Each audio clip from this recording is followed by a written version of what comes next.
नमस्कार, आप देखा तानी भोजपुरी न्यूज टाइम और हम मानी शंभू शरण। बटेंगे तो कटेंगे का नारा कामयाब हो गई। भारतीय जनता पार्टी महाराष्ट्र में बढ़त की तरफ आ गई। निश्चित तौर पे देखल जाओ तो ये वेरी लगभग 50 दशक का रिकॉर्ड टूटल है जो भारतीय जनता पार्टी एक तरफा 200 से ऊपर सीट के निर्णायक जीत कैलस है।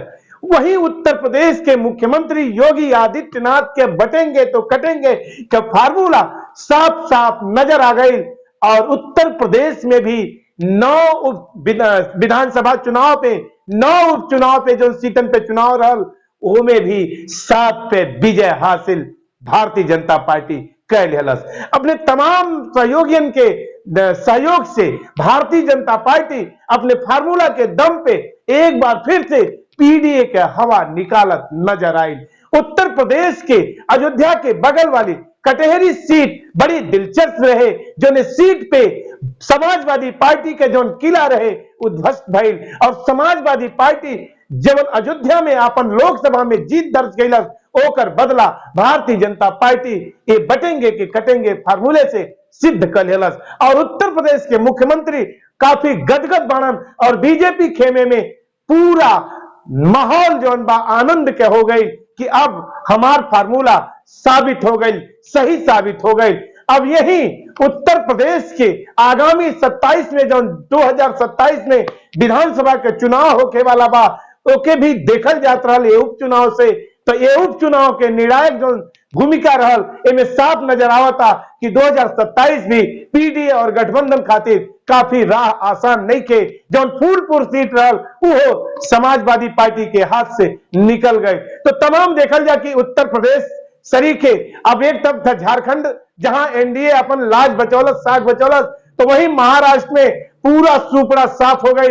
पीडीए और तमाम घटक दल और महाअघाड़ी विकास दल का जो चेहरा रहा सब हवा हो गई और सब सिमट गई मात्र 50 सीट पे। तो वहीं भारतीय जनता पार्टी काफी बढ़त लेके फिर से फडणवीस के सरकार की तरफ सिंधे एकनाथ सिंधे के अजीत पवार के संगे फिर से मजबूत बनावट अपने किला के नजर आई। तो वहीं भारतीय जनता पार्टी के दफ्तर में काफी उत्सव और पड़ाके और ढोल मजीरे का आवाज भी सुने के मिलल।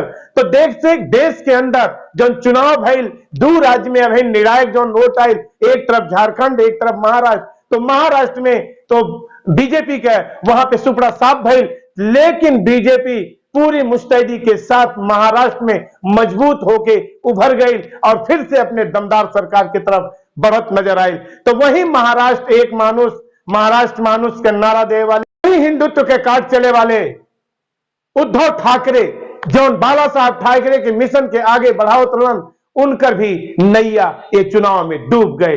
उनकर भी हालत खस्ता देखे के मिलल। उत्तर प्रदेश योगी आदित्यनाथ अपने किला के बचावत और देश के अंदर एक मजबूती आधार दे नजर अलन। तो वहीं भारतीय जनता पार्टी महाराष्ट्र में ताजपोशी के लिए तैयारी भी कर रहा बा। ये चुनाव से आप अंदाजा लगा सकेली। लेकिन वहीं अघाड़ी महाविकास अघाड़ी दल के कुछ नेता शिवसेना के नेता संजय राउत लगा जलन आरोप कि ईवीएम के भी दोष हो सकेला, हमार जीत रहल समाज हमें वोट दिले रहल। महाराष्ट्र के जनता ये चुनाव के निर्णय से बहुत हतप्रभ बा। महाराष्ट्र के जनता खुद सोच में पड़ गई बा कि ये निर्णय कैसन आ गई, जबकि महाराष्ट्र के जनता महाविकास अघाड़ी के पक्ष में वोट कैले रहल लेकिन ये निर्णय से महाविकास अघाड़ी के जो सीट जौन बा फंस गई। ये निर्णय से भी जनता हतप्रभ बा, हतोत्साहित बा। अभी जवान भी भाई लोके लेकिन ठीकरा महाविकास अघाड़ी दल के नेता लोग ये बीजेपी के ऊपर ईवीएम के ऊपर फोड़त नजर आवतान। लेकिन बड़ी बढ़त बा और बहुत अच्छे नंबर से भारतीय जनता पार्टी महाराष्ट्र में सरकार बनावे के तरफ बढ़ गई बा। वहीं उत्तर प्रदेश आप देख लें लेकिन झारखंड में महाविकास अघाड़ी या एनडीए अपन लाज बचा ले लेवा। तो अब आगे के इस तरह का जौन भी चुनाव हुई जौन भी चुनाव का निर्णय आई भोजपुरी न्यूज टाइम पे आपके एक तरह का खबर मिलत रही। लेकिन दिलचस्प चुनाव रहल। अब आगे आपके सामने दिल्ली के चुनाव बा। अब यहां भी देखे के हुई कि केकर सरकार दिल्ली में बनी कि फिर से केजरीवाल चौथी बार चौका लगा दिया। Bureau report Bhojpuri news time.